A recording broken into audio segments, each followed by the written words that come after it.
Hi hello नमस्कार मैत्रिणींनो, कसे आहात? आज तुमच्यासाठी खास घेऊन आलेली आहे कांदे पोहे रेसिपी। तर बघा, कोणाकोणाला कांदे पोहे म्हटलं की तुमच्या लग्नाच्या वेळेच्या पहिल्या भेटीचा कार्यक्रम आठवतो।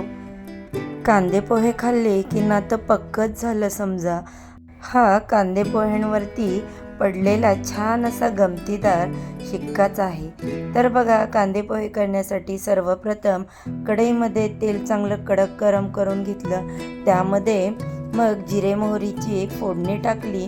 ते तडतड उडाले की थोडासा हिरवागार कढीपत्ता टाकला। कढीपत्ता भाजला की मग मिरच्या टाकल्या।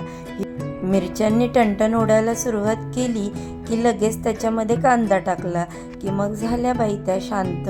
मग त्यामध्ये चवीनुसार मीठ आणि थोडीशी गोडवा येण्यासाठी साखर टाकली आणि वरून मस्त असा लिंबाचा रस पिळून घेतला। थोडीशी कलरसाठी हळद टाकली।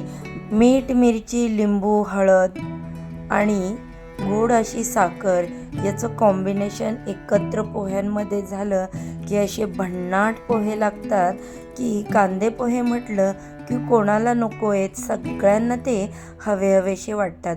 आता हे सगळे पदार्थ कांदे पोह्यांमध्ये एकजीव करून घ्यायचे। वरून छान अशी हिरवीगार कोथिंबीर भुरभुरली तर बघा, तयार झाले आपले मस्त मऊ लुसलुशीत असे कांदे पोहे। मस्त ना? या सर्वांनी खायला आवडले तर व्हिडिओला नक्की लाईक करा।